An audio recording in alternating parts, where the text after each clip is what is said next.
Bom, pessoal, estamos aqui para uma conversa do grupo CC++ Brasil. Quem sabe a gente vai iniciar uma série de podcasts, né? A gente já tentou fazer isso algumas vezes no passado, está de novo, e como a gente é brasileiro, a gente não desiste nunca. Estou aqui com o Lamarão, direto do Rio de Janeiro. Quer se apresentar, Lamarão? E aí, pessoal, tudo bom? Aqui é o Pedro Lamarão.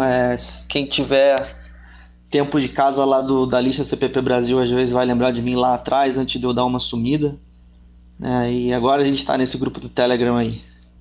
Então, e estamos aqui também com o Vini. Vini, quer se Olá, apresentar? e aí pessoal, aqui é o Vinícius. Eu também participava da lista de C++ do Brasil no passado e aprendi bastante coisa lá. E aí, talvez agora contribuir um pouco de volta, né? Sim, legal. Bom, nosso primeiro podcast aqui, a gente estava meio sem assunto, então começamos com programação assíncrona, que curiosamente acho que foi um tema do nosso último e único podcast que teve entre eu e o Caio. Ah, sim, tem que me apresentar, eu sou o Gianni Rossi, estou também no grupo, no Telegram e na lista de e-mail faz algum tempo, se bem que recentemente acho que eu tenho participado mais do Telegram e só leio a lista de vez em quando. Bom, como eu disse, acho que a gente vai querer ter uma conversa hoje sobre programação assíncrona e passar por bibliotecas, motivos, diferenças de sistemas operacionais. Vamos ver se a gente consegue pegar esse assunto e destrinchar ele bem. Bom, Lamarão, vou começar com você. O que você entende com programação assíncrona? Quer começar a gente dando um overview, como você vê isso, como você usa e tudo mais? Bom, a pergunta ficou super aberta para o conceitual, né? E a resposta sem graça de programação assíncrona é a programação de coisas que estão rolando ao mesmo tempo, né? Tem fica aí uma ambiguidade conceitual entre o que é o assíncrono e o que é o concorrente, né? Então Em deixa eu geral, reformular. Porque assim, eu queria começar justamente ancorando essa conversa em alguma coisa. Então, se eu puder reformular a pergunta, o que você entende especificamente de assíncrono que seja diferente de multiprocesso, ou multithread, ou multifiber, ou qualquer outra coisa assim? eu acho que se você topar, né, falando assim a princípio, né, se você topa com o texto de tecnologia, programação e pá, e vê a palavra assíncrono, muito provavelmente trata-se de um texto sobre I/O. Né? É mais comum falar de assíncrono com relação a I/O, e quando você fala de computação, né, processamento, você vai acabar falando de paralelismo ou de concorrência, né? Então, assumindo aí essa espécie de hábito, em geral, quando você vê assíncrono, você está falando de um programa que ele rola as suas operações de I/O separado do seu fluxo de controle, né? Então, você tem, por exemplo, um modelo básico de hardware de I/O assíncrono, que é a operação da controladora DMA, né? Que possivelmente assim, é o limite do assíncrono dentro do hardware, né? Eu não Assim, sei. eu acho que é um ponto importante nisso que você tocou é a diferenciação entre o I/O e o processamento, né? Que em termos de hardware é bem isso daí. O que a CPU está fazendo e o que os controladores de I/O estão fazendo, porque essas coisas acontecem em paralelo, né? E se você tem um programa que entende essas diferenças, você consegue usar cada um dos recursos de forma mais eficiente. Você entende dessa forma? Sim, sem dúvida, né? Eu acho que da razão por que o assunto assíncrono é tão legal é uma espécie de ponto histórico invertido aí que aconteceu, que foi a API do Unix, né? A API do Unix ela veio para fazer um negócio super uniforme com seu read, com seu write, e no que ela fez isso, todo mundo acostumou a programar I/O desse jeito, né? Que é você fazer um read and write como se você estivesse fazendo um memcopy, um man read, por assim dizer. Só que aí, né, no que acontece, né, no que isso aconteceu, as pessoas começaram a acostumar a fazer read e write de device da mesma forma como faz read e write de memória. Ficou estranho, né, porque você tem um hardware que sempre foi I/O assíncrono e, na verdade, do ponto de vista do hardware, não tem um I/O não assíncrono e ninguém mais programa desse jeito, porque está todo mundo debaixo de uma API super comum síncrona. E aí parece que de repente você tem uma espécie de renascença do assíncrono no user space, né? Vini, você que já mexeu bastante com esse assunto, a gente sabe que, por exemplo, mesmo que eu queira programar de forma síncrona, o sistema operacional sempre tem por trás um lance assíncrono, né? Tipo, se você começa a ler um arquivo, o sistema operacional já começa a pegar as próximas páginas do arquivo e te antecipar. Nesse sentido, assim, você pode até considerar que não existe mais programação síncrona. Como você enxerga isso tudo? Você acha que às vezes sistemas operacionais tentam ser inteligentes demais? Você acha que as bibliotecas às vezes não ajudam o suficiente? Como você vê esse mundo? Bom, vários pontos aí, né? Ah, a primeira coisa como eu vejo esse mundo é que são dois lados da discussão. E uma vez que eu comecei a ver dessa forma, ficou bem mais claro para mim de entender tudo. E o primeiro lado da discussão é o baixo nível. E esse baixo nível, vamos lá, o que é programação assíncrona? Como reiterando o ponto do Peu, né, que é normalmente quando se fala isso, você está associando a I/O. E programação assíncrona é quando você faz o seu programa lidar com operações que a execução de uma tarefa ocorre assincronamente com respeito à execução do próprio programa. Então, você vai escrever num socket, você delega para a placa de rede isso, e a placa de rede que escreve no socket. E, enquanto isso, o teu programa continua rodando. Ah, e, e esse lado de expor essa propriedade para o seu programa, seja do ponto da implementação do sistema operacional dos drivers, né? Ou se é no ponto do sistema operacional expondo as primeiras camadas com as quais o programa tem contato, tudo isso é baixo nível. E para o baixo nível só interessa essa propriedade. E esse é um lado da discussão. E o outro lado da discussão é se vai usar callbacks, filters, fibras, ou DSL que compila, sei lá, para aquela máquina virtual nova do Linux, não interessa, isso é alto nível. Mas para a discussão de programação assíncrona, os dois lados são importantes. Você tem que separar. Porque, por exemplo, não adianta de nada um exemplo da comunidade Lua. Lua é uma linguagem boa, mas a comunidade ainda está amadurecendo, porque não tem muitos programadores e tem muito mais robista na comunidade. A comunidade é principalmente uma comunidade de robistas. Então, quando você vai em Lua, por exemplo, linguagens para lidar com programação assíncrona, são tudo modelos baseados em pooling, que é uma mentira. Você pergunta se o socket está pronto para depois escrever no socket. Isso não é assíncrono de verdade.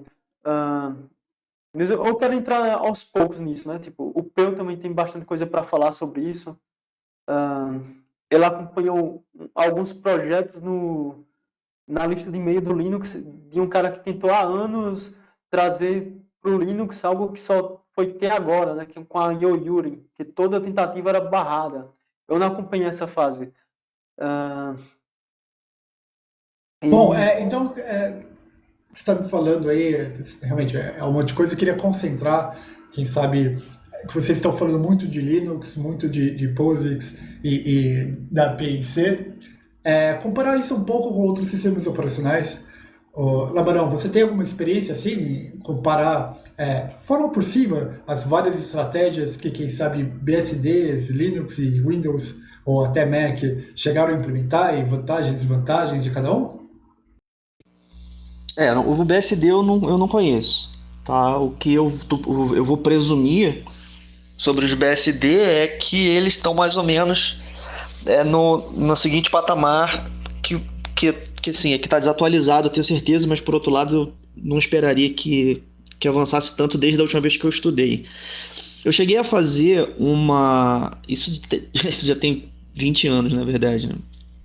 Mas eu cheguei a fazer um estudo extensivo de alternativas para você desenvolver com I/O, né? Na época que eu estava terminando a minha graduação.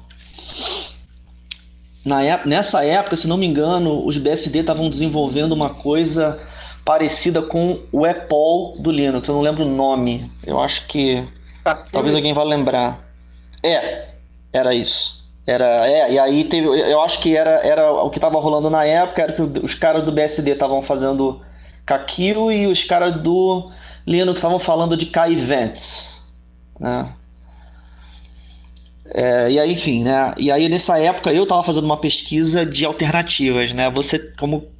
Que alternativas você tem, né? Você tem a API read-write básica, né? Nascida de uma tentativa de harmonizar acesso à memória e acesso ao arquivo. E aí você tem o select, você tem o poll, você tem no Linux o epoll, aí você tem no BSD o Kakiwi, e aí no Windows você vai ter coisas parecidas com essas coisas, né? Você vai ter no Windows a mesma noção de um read-write síncrono, você vai ter a mesma noção de um select, e mais tem aí então um pulo do gato no Windows, que é o que eles chamam de overlap de I/O. O overlap de I/O do Windows, ele tem uma diferença significativa que vai tocar no que o Vini falou de assincronia verdadeira, né? Que é o seguinte, né? Você tem nessas APIs tipo select, desde o select até o epoll, você tem uma característica muito parecida com o mecanismo de interrupção, né? Ou seja, a API, o que ela faz para você? Ela interrompe você quando um flag muda no device. E qual que é o flag assim, básico que muda? É um flag de disponibilidade. Então, o que vai variar entre o epoll e o select é a performance da API em si, mas o serviço que ele te oferece basicamente é dizer para você quando o dispositivo está pronto para enviar de novo. Que é uma coisa típica de interrupt, né? Quer dizer, você dorme enquanto espera e o dispositivo te avisa quando ele está disponível. Só que a transferência de dado do programa para o dispositivo, ela permanece síncrona, no sentido de que você pode ter o seu processo posto para dormir enquanto ele copia. E eu acho que é por isso que o Vini falou que a sincronia não é verdadeira. Exatamente. Alô? Alô? Oi, perdão. Opa, certo. Exatamente. Pois é, né? Uhum. Pode falar. Não, eu só fui confirmar com você, você puxou a palavra para mim, né? Exatamente por isso que eu falei que a sincronia não era verdadeira. Pois é, né? As pessoas que chamam isso de assíncrono, elas estão olhando pro benefício de você poder dormir enquanto espera, né? Mas eu também acho que aquilo que é possível para a engenharia do século XXI é melhor do que isso, né? E o overlap de I/O do Windows, ele faz um pouco melhor do que isso. Porque o que ele faz para você não é te dar uma interrupção quando o device está disponível. Ele te dá uma interrupção quando a operação está completa. Então você entrega um buffer para o sistema e o sistema vai operar, né? Vai concretizar essa cópia em background e vai te interromper depois que terminou. E isso faz diferença. Numa implementação ingênua, provavelmente não faria diferença, mas o potencial que ele tem é o potencial de economizar cópias no processo intermediário. Posso só pedir para vocês clarificar qual é essa diferença que está sendo feita? Assim, porque vai ser difícil de ser muito convincente, porque você teria que fazer umas contas aqui. Mas a ideia básica é a seguinte: é aquilo que é o preço que você paga, né? Você tem dois preços envolvidos com isso que a gente chama de assincronia, né? Um deles é o tempo ocioso. Se você deixa o processador ocioso esperando uma cópia de memória, você tem desperdício, porque ele está ocioso. Então, seu objetivo é ter tempo de processador livre enquanto alguém faz uma cópia. No caso das APIs que eu estou chamando de parecidas com o interrupt, né, de select até epoll, qual que é o seu ganho de ociosidade? É enquanto você espera o device ficar pronto. Então, enquanto o device não está pronto, você não precisa ficar parado esperando você estar com o processador livre para fazer qualquer outra coisa.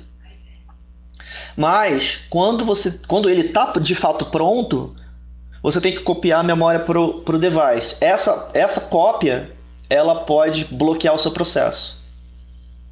Então, você tem essa última milha em que você não está livre para processar porque você está sentado esperando a cópia terminar. Quando você usa uma API que tem mais assincronia ou assincronia verdadeira, essa última milha ela também processa em paralelo, porque você não espera pela cópia de memória, você entrega o buffer e o sistema pega o buffer e ele segue sozinho. Se isso vai de fato retornar em baixa latência, por exemplo, que é uma outra coisa, aí já tem que ver como é que o sistema está fazendo para fazer essa cópia de memória, porque para ele ter baixa latência, ele precisa economizar cópias, é um outro problema. Então, por exemplo, você tem no Windows recente, se não me engano, a partir do Windows 2012, um negócio que eles chamam de... não é Buffered I/O não, porque isso é idiota, esqueci o nome. É Registered I/O? Isso, Registered I/O, exatamente. Por que esse troço chama Registered? Porque o que você faz é pegar um buffer qualquer de memória e falar para o sistema registra isso aqui para I/O para mim. E lá dentro, ele vai locar essa memória para que ela possa ser disponibilizada direto para a controladora DMA.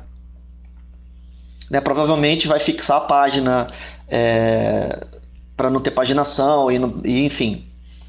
Nesse caso, o sistema ele tem a oportunidade de não precisar copiar uma página de user space para kernel space antes de terminar antes de falar com o device. Então aí você tem uma economia de cópia. Se você tem uma economia de cópia, aí você tem a oportunidade de ter baixa latência no I/O, que é diferente de você ter o problema do processador ocioso. Acho que a gente tem que realmente separar, quando a gente falar ganho de performance, de throughput, que é medir quantos bytes por segundo realmente estão passando, por exemplo, na placa de rede ou indo para o disco, alguma coisa do tipo. Latência, que é quanto tempo demora para a sua operação realmente terminar, ou o uso de CPU. Né? Pode ser que você tenha um sistema que use muito pouco CPU, mas tenha um alto throughput, ou vice-versa, coisa do tipo. Né? Vai ter depender de caso a caso. Pois é, eu tenho alguma, não extensiva, mas alguma experiência com esse problema híbrido, porque a minha prática hoje ela é a de entregar resultado de criptografia em pipelines de I/O, né? Então é um caso particular em que você tem você tem oportunidade de ocupar a CPU e o canal de dados simultaneamente, né? Porque enquanto está criptografando, está transmitindo. Tem uma medida, para deixar bem claro para quem quiser pesquisar depois, né? O que a gente está falando, que a gente não cita os nomes, né? Tipo, o modelo do polling a gente chama de readiness based, baseado em se estar pronto, né? Então, para quem quiser em casa pesquisar, e esse do Windows, que por décadas o Linux não demorou para acompanhar, baseado em completion, né? Completion based. Mas, então, tocando nesse assunto, uma unidade que algumas pessoas gostam de usar para saber se o programa está eficiente é saber se o seu programa está conseguindo saturar o hardware, né? Então, isso é uma dica de comparação que eu escutei alguns meses atrás, né? E faz sentido. É um bom jeito de medir. Se você tem uma placa de 10 GB e seu programa está conseguindo usar todo o throughput que sua placa de rede oferece, então não tem mais o que otimizar. Cara, só queria incluir um detalhe aí, que eu tive um sistema de IPTV, que eu fiz um tempo atrás, que a gente montou um protótipo para levar no cliente, e a gente não estava conseguindo bater o gigabit da placa de rede. A gente tentando de tudo, o CPU estava lá embaixo, o nosso software aparentemente funcionando corretamente, mas a gente não chegava perto do gigabit. Quando a gente foi investigar a fundo, a gente viu que o bus da placa-mãe não conseguia atingir gigabit. Então, quando a gente fala de saturar o hardware, você tem que lembrar de todo o caminho por onde o dado vai passar. Não é só porque você tem uma placa gigabit numa placa de rede, numa placa-mãe vagabunda, que você vai conseguir efetivamente cuspir gigabit da tua placa. Uhum. Bom, Vini, Pois é, né? Desculpa. Pode falar. Não, eu só queria agora puxar, quem sabe, que a gente está começando a falar de experiências um pouco mais reais. Vini, você que gosta de investigar bastante bibliotecas, linguagens e tudo mais, começar a falar de alguma técnica ou biblioteca, ou como você faz isso na prática, né? Porque, tudo bem, é interessante saber como que sistemas operacionais funcionam por trás, mas se eu for fazer um sistema assíncrono, o que você me recomenda hoje? Usar uma Boost, usar uma Lua, usar Node? Já penso uma segunda vez, tipo, eu não acabo pensando em usar sempre, né? Por exemplo, algumas vezes você pode usar simplesmente threads para conseguir saturar o teu problema. Se você vai fazer, tipo, um robô de mercado que precisa reagir o mais rápido possível, mas ele só está conectando em 4 exchanges, sabe?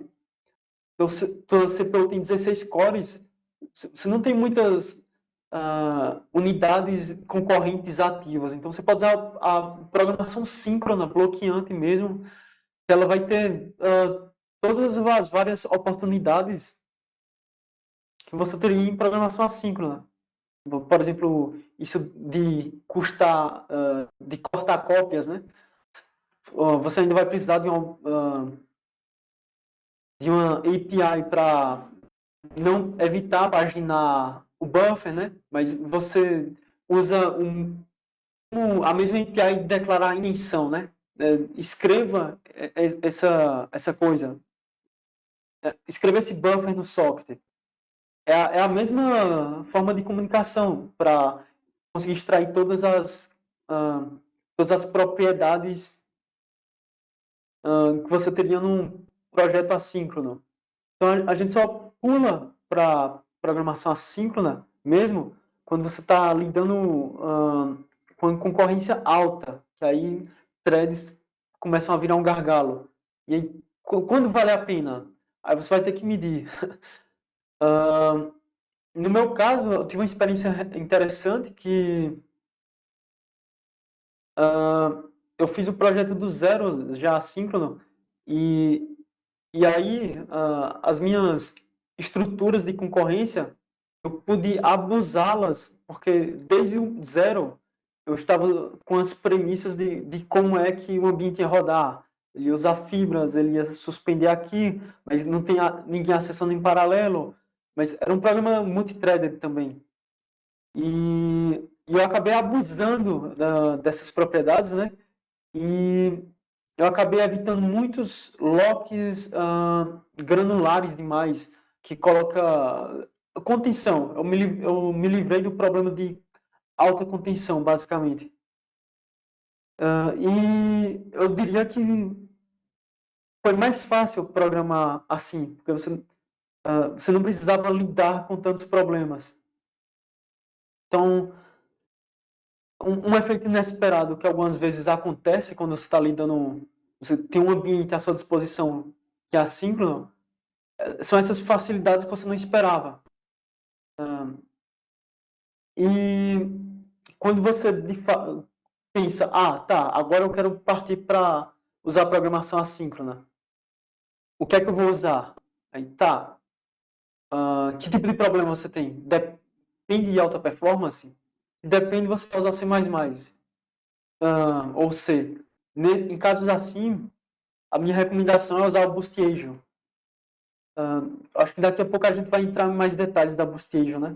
E Sim, aí eu vou queria, poder falar bastante da BoostAgent. sim, Mas, antes disso, queria só passar a palavra para o Lamarão. Também, mesma pergunta, na sua experiência, além de tudo isso que a gente já falou de alto nível, sistemas operacionais e tudo mais, o que você sente que é mais importante assim, se a gente for pegar um projeto hoje de novo, mão na massa? Olha, eu não tenho experiência com framework, né, ou ferramentas similares para fazer esse tipo de trabalho. Na minha experiência, ela é direta com as APIs de sistema. Então eu não sei como é que eu posso abordar a questão, né? Porque se a questão for especificamente de qual ferramenta usar, a minha prática ela é com a API de sistema. Bom, então, em termos de API de sistema, qual o sistema que você tem mais experiência? Se puder comparar e qual a facilidade, dificuldade ou vantagens de usar API direto no sistema? Com certeza no Linux hoje é claro que tem o U-Ring, né? Que é é uma novidade para mim. Então eu não sei quão usável é o U-Ring.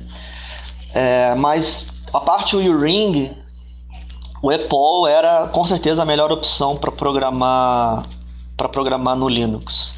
E no Windows, mesma coisa, né? A gente tem esse Registry I/O que não é novo, já tem alguns anos aí, mas eu tenho pouca experiência. Mas com certeza fazer o overlap de I/O é importante. Essas coisas são enjoadas de programar, então eu fico cabreiro de ignorante de framework dizer para a pessoa que não tem que usar o framework, mas tem que usar a API direto. Só que é um custo de aprendizado finito, atravessável. Então, na falta de experiência, como eu tenho uma experiência única com a coisa, né, eu não sei dizer se é a melhor opção ou não, honestamente. Tá certo. Bom, imagino que pelo menos no teu caso, assim, usando a API direto, você consegue ter um controle mais fino exatamente das operações que estão acontecendo e fica. Você diria que atende bem o seu caso ou você preferiria ter um negócio mais abstrato para você ser mais produtivo? Olha, eu tenho dificuldade de usar os frameworks por uma única razão. Por acaso, a minha história me ensinou a usar essas APIs lá atrás. Então, isso aconteceu por acaso. Não foi uma real escolha, por acaso isso aconteceu. E toda vez que eu faço comparação de quantidade de código-fonte escrito, tá, número de linhas mesmo, eu não vejo uma diferença muito grande entre o número de linhas que dois especialistas precisam escrever, um com a API do sistema e o outro com a API de framework. Afinal das contas, é a mesma quantidade de linhas. Eu suponho que a vantagem do framework seja para quem está começando, porque suponho que as regras da API de framework elas sejam desenhadas de maneira mais racional. Porque as APIs de um sistema elas são cheias de maluquice que você tem que aprender a lidar, coisa de documentação obscura. Então, talvez seja esse o caso. Agora, assim, até onde eu fui com frameworks de processamento de I/O, os programas não ficam menores porque você usou um framework. Isso, para mim, para mim, no meu caso, não torna a saída API uma coisa muito motivadora. Imagino. Bom, então, Vini, você que é o especialista de Boost Agile aqui, o que você responderia para um Lamarão falando uma coisa assim? Ah, acho que ele pode ter razão, ele tem a experiência dele, né? A experiência dele conta para ele que é verdade. E a experiência dele não é inválida, ele é um programador experiente, né? Ah, mas quais vantagens você pode ter usando um framework, né? As vantagens é, por exemplo, portabilidade. E isso de portabilidade é mentira muitas vezes. Por exemplo, no Windows, você vai usar um timeout com a API bloqueante, ele te dá um timeout mínimo de 500 milissegundos, sabe? Foi fazer um dos empregos que eu tive, a gente foi fazer um projeto em Rust para redes, e aí tinha uma implementação de um protocolo parecido com TCP, né, que tinha sua janela flutuante, tinha seu back-off exponencial próprio, né, e nesses timeouts só dava problema no Windows porque eles, se você fosse usar a API bloqueante, e na época o ecossistema de Rust para programação em redes era tipo década de 70, era bem rudimentar, melhorou bastante, mas ainda está bem rudimentar. E tem essas picuinhas, sabe, de limites de uma API para outra. A API tem uma cara que é igual, que é a de BSD Sockets, né? Mas ainda tem muitas diferenças entre um sistema e outro, e a única forma de você ver é testando em todos os sistemas. Porém, eu ainda julgo que quando você vai usar uma framework que abstrai muita coisa, tipo, você ganha sim produtividade. Você só quer escrever num socket, você não precisa nem saber qual é a função que escreve ou as milhares de flags. Você só vai usar flag se você tiver um caso especial, sabe?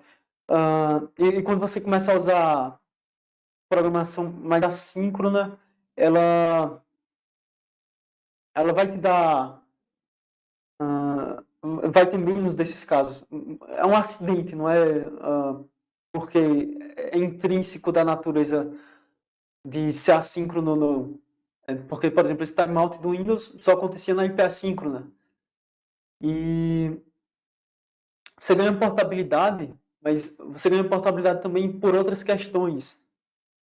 Essas APIs sempre elas focam em alto nível, em permitir composabilidade, sabe? HTTP, FTP, um protocolo de IRC, um protocolo de e-mail. Isso não tem que estar implementado pelo sistema operacional. Isso é implementado em user space. E você tem que coordenar a execução desses protocolos. E tem muita biblioteca que vai mirar justamente nessas frameworks bases. Em Python você tem o Twisted, né? Em Go, o próprio runtime do Go é um runtime para concorrência e para coordenação das Go routines deles, né? Ocorrendo e trabalhando em rede. Aí você ganha portabilidade nesse ponto. Mas se você quer performance, você não quer portabilidade. Porque o jeito mais performático de você fazer uma coisa é explorando a API do teu sistema onde ele vai rodar, né? Então, se você está fazendo um servidor, a abordagem do pelo Amarão é a correta. Onde meu servidor vai rodar? Opa, ele vai rodar um BSD da vida, então eu vou ter que usar as APIs do BSD e vou ter que usar bem. Teve o caso do Netflix que fez várias melhorias, né, no próprio BSD. Ela rodava profile, via onde estavam os gargalos, tunou o sistema, contribuiu com patches. E tem esses casos, mas tem os casos onde você pode dar o luxo de ou não se preocupar tanto com performance ou querer um pouco mais de portabilidade. Ou então, quando portabilidade faz parte das suas regras de negócio, né? Se você vai fazer um cliente de torrent, você quer que ele rode no Windows, você quer que ele rode no Raspberry Pi, e vale a pena abstrair. Esse é o ponto onde eu me colocaria contra o Peu, né? Tentando seduzir ele para esse lado, né? Vou fazer uma pergunta para o Peu, então, puxando um pouco o gancho do que você falou um tempo atrás, vou voltar um pouco, que você falou que o Windows tinha a questão do timeout por 500 milissegundos e tudo mais.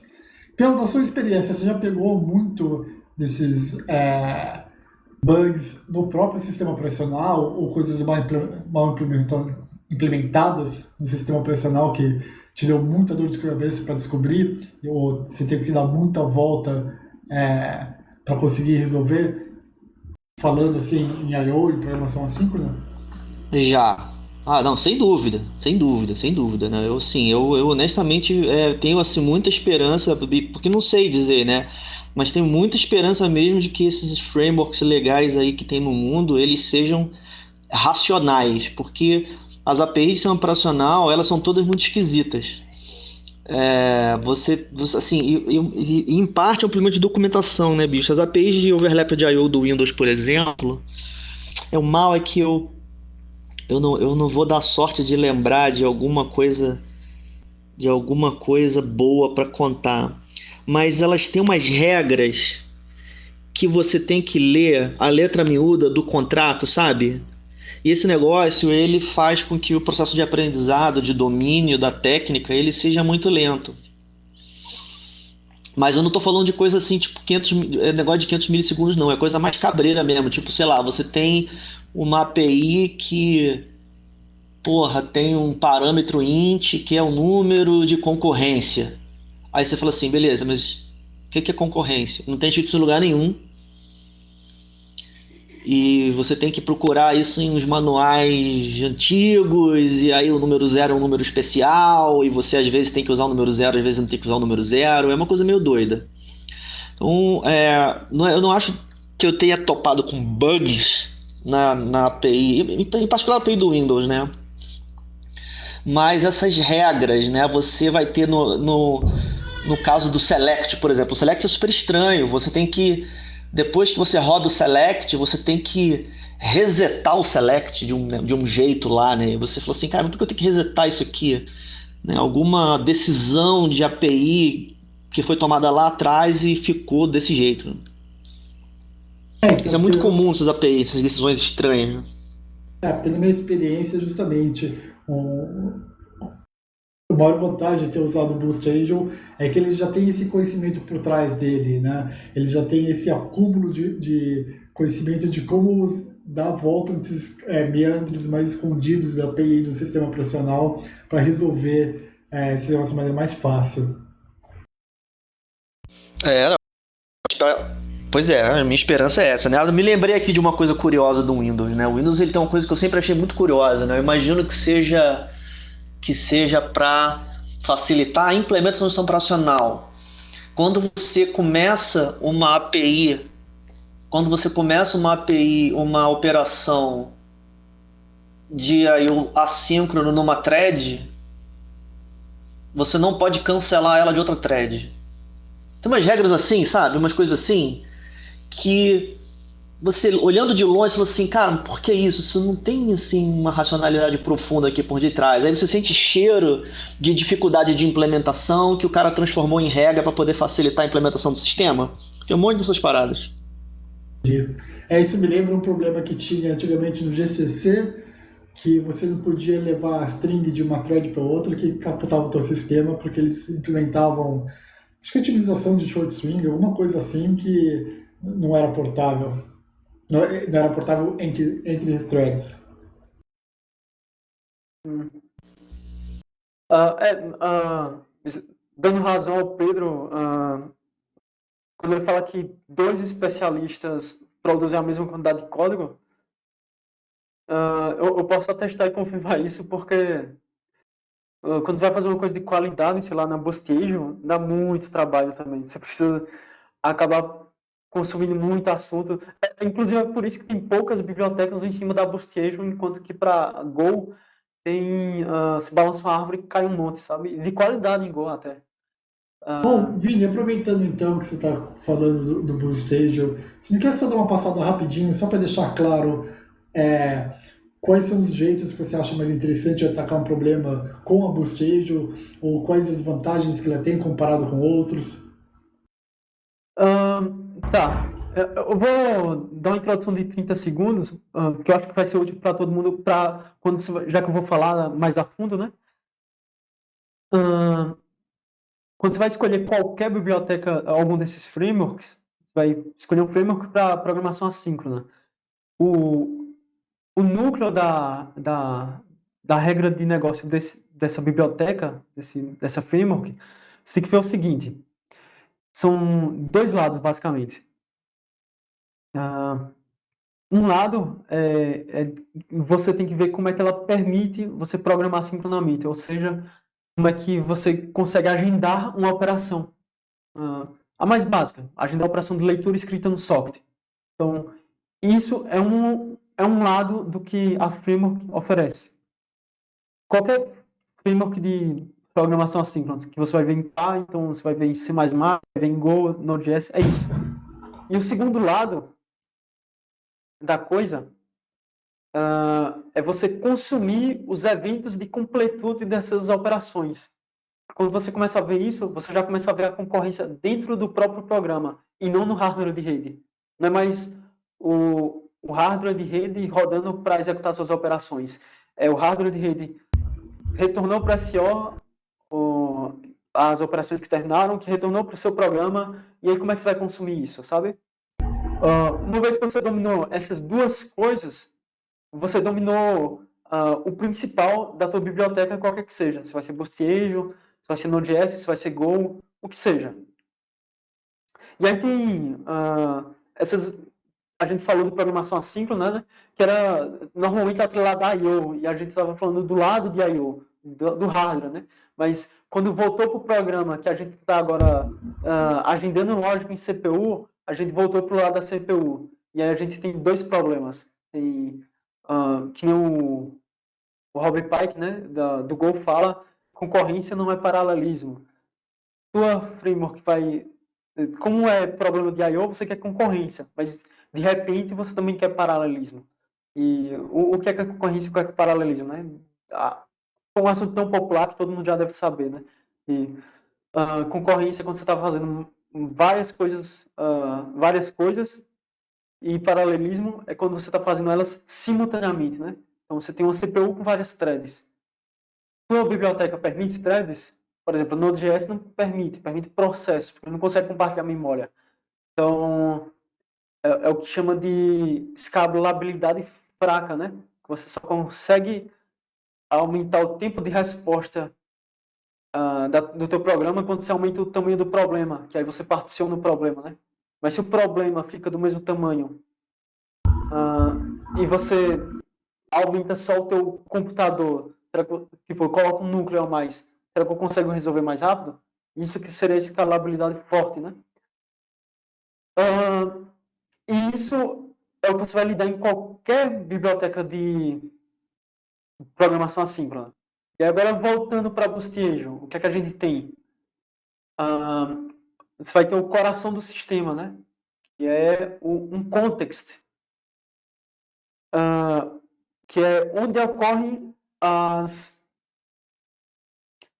o que coordena, o que orquestra todo esse fluxo de operações e de volta aos resultados. Na Boostagel é o I/O Context. E É o o I/O grande Context, maestro da ópera toda, né? isso. No entanto, tem porque isso não é problema só de esse coração para coordenar a concorrência. A gente estava falando de I/O, mas agora a gente está falando de concorrência, né? Não, concorrência tem em outros lugares. Tipo Qt, tem um Key Core Application, né? O Qt é uma biblioteca gráfica, né? O que é que tem a ver com I/O? Tem a ver também porque sempre tem, né? Porque é um computador. Mas você está desenhando widgets, você precisa lidar com concorrência. Bom, no Qt é o Key Core Application. Na FL é o E-Core Main Loop, né? No GTK tem o dele também. E o Gmain Loop. E cada um vai ter o dele, né? E todos esses que não estão preocupados em oferecer programação assíncrona estão preocupados só com concorrência, né? Tem um equivalente deles na Bustiage, que seria... Na Bustiage é o maestro da ópera, né? Que é esse IO Context.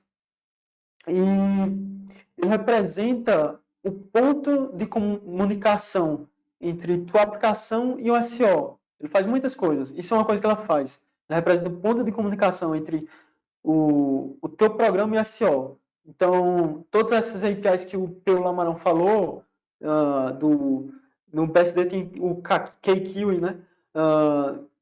No Linux tem o EPO, no Windows tem o I/O Completion Ports, né? O overlap de I/O. Essa API, como você usa ela, é intermediada por esse objeto na Bustiage. Então, é o context, né? O objeto de contexto. E a Bustiage, ela foi feita para ser flexível. Eu não vou entrar em detalhes de uma vez só, né? Vamos fazer uma apresentação geral. Mas tem outros tipos de... Só para saber, tem outros tipos de contexto na Bustiage. Ela é feita em C++ e C++ tem aquele princípio, né? Você só paga pelo que você usa. Então, a Bustiage tem muita customização. Tem outras bibliotecas de rede em C++, tipo, tem a Poco. A Poco também é bem completa. Só que ela é feita numa cara mais de Java, de orientação a objetos, e que no design dela acaba tendo muita chamada virtual, sabe? Na Bustiage não tem nada disso, é tudo template. E a aposta é que essas cascatas de abstrações que existem na Bustiage, como são tudo templates, o compilador vai derrubar todas elas. Essa é a aposta da Bustiage. E desse jeito ficar tão performático quanto se você fizesse no nativo, né? E tá, beleza. Você tem um ponto de comunicação com o SEO, mas o que você faz com isso? Bom, você só vai conseguir criar um objeto de I/O, um socket, por exemplo, para TCP ou para porta serial, se você tiver essa ponte. Então você criou o seu I/O context e você criou o seu socket. O socket precisa de uma referência para esse I/O context. E Mas assim, esse I/O context... eu queria só te interromper, desculpa, que senão acho que a gente vai devagar demais, que você fizesse uma comparação exatamente das maneiras de programar no Azure, um pouco mais alto nível, se você falar de fibra, de thread, de processo. Tá. Bom, a Bustiage, desde a versão 1.54, ela suporta, respondendo a sua pergunta, um modelo extensível. E esse modelo extensível quer dizer que ela não usa mais callbacks, quer dizer, ela se adapta ao que você pedir para ela usar. Então, antes da versão 1.54, ela só permitia callbacks, né? Mas hoje em dia você pode adaptar ela para usar o estilo de programação que você acha que seja melhor. Você pode pedir para ela usar filters, você pode pedir para ela usar cortinas, você pode pedir para ela usar fibras. E eu uso exclusivamente fibras, porque eu acabo desenvolvendo alguns programas mais complicados e eu preciso ter uma sanidade na hora de ler o código-fonte. E eu preciso saber se ele é explorável ou não, preciso saber se ele tem bug de races ou não. E eu acho que isso vai responder sua pergunta, que é por que eu vou comparar esses estilos de programação, né? Por que eu uso fibras e não os outros? Então, respondendo essa pergunta, eu respondo a sua, que eu vou acabar comparando os estilos de programação, né? Então, o modelo mais básico de todos, que tinha lá desde o Node.js e desde até antes, né? Que é callbacks. Você vai passar funções para serem chamadas quando a operação terminar.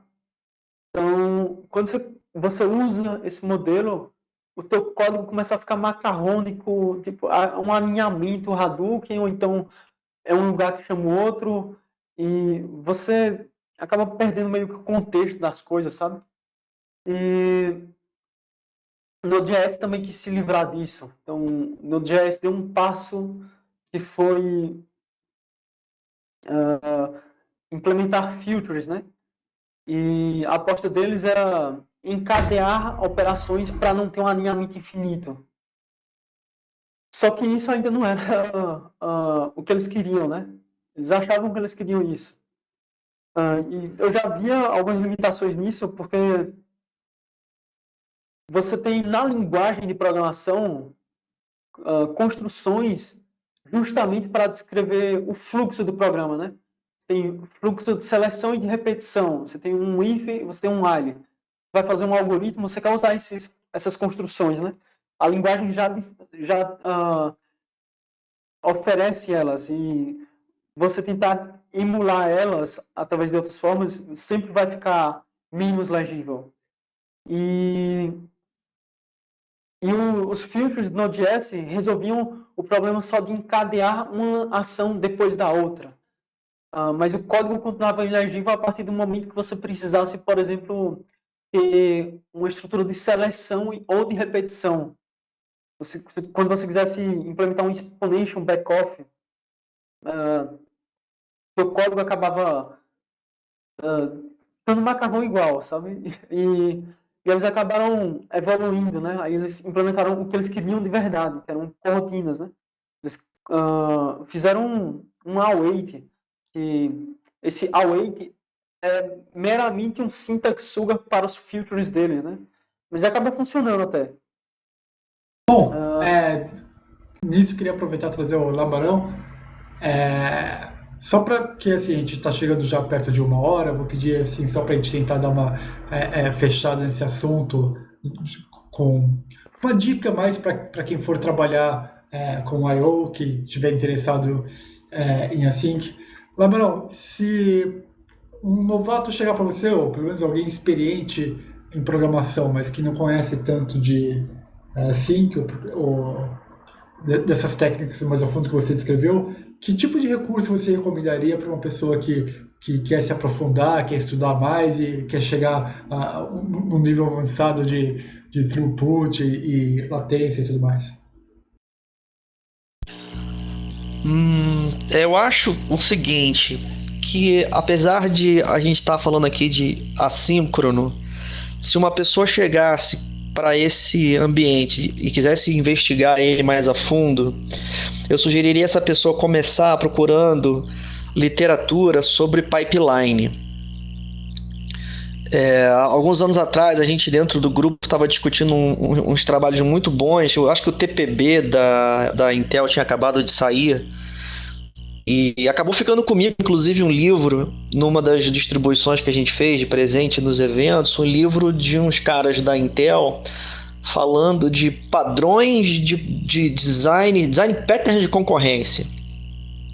E um dos negócios que esse livro, depois eu posso até te dar esse nome aqui para botar na chamada. Põe na descrição do vídeo.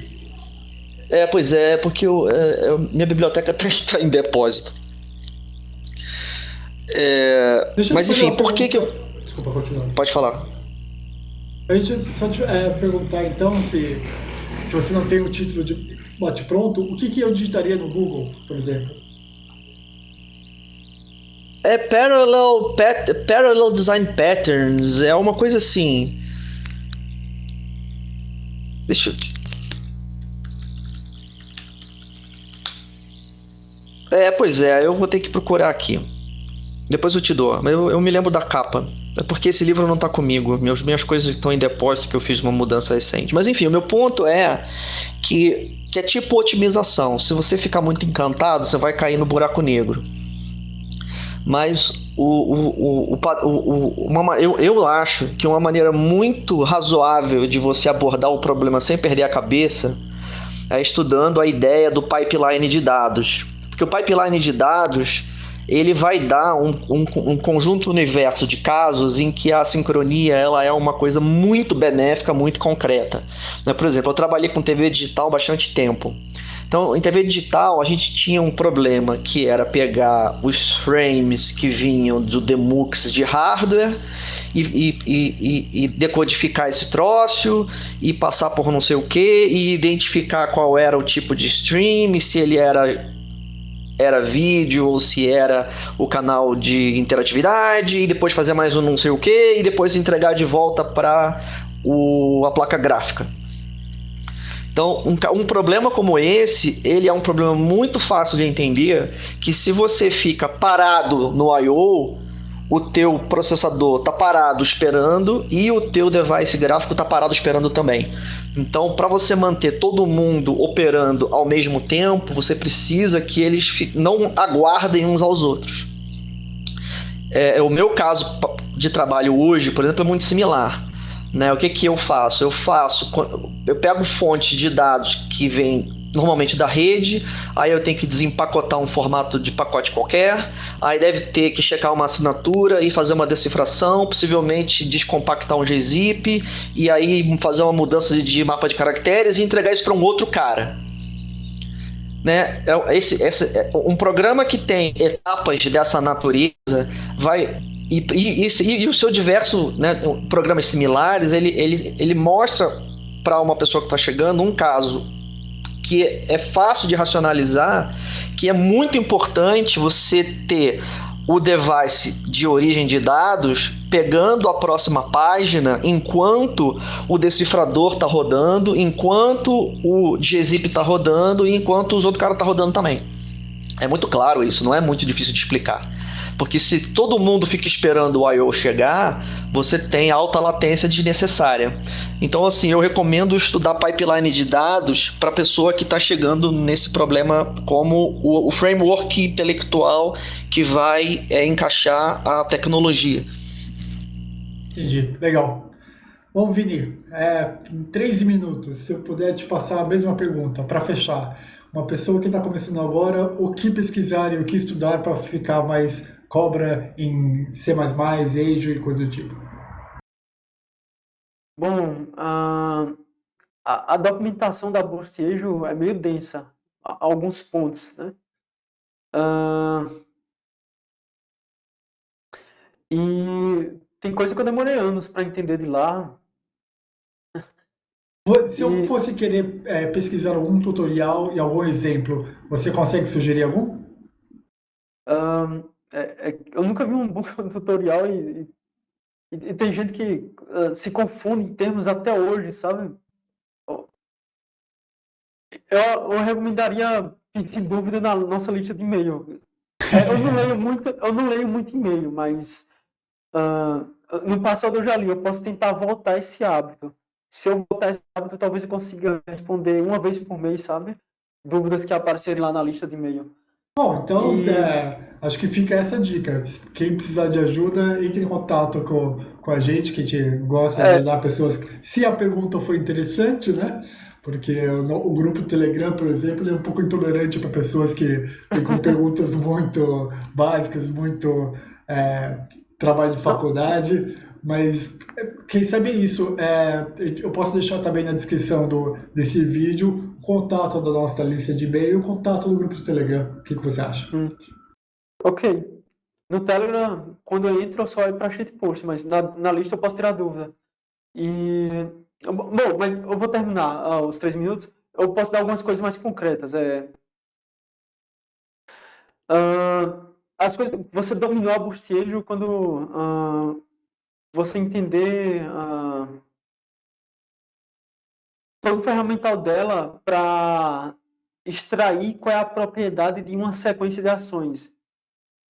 Bom, aí você vai se virar na documentação e no Google, mas em poucos termos, isso os executors associados, os allocators associados, tudo isso é passado informação de um ponto da sequência para outro. Então, você associa no callback ou no objeto, sei lá, essa propriedade, aí você passa de um ponto para outro.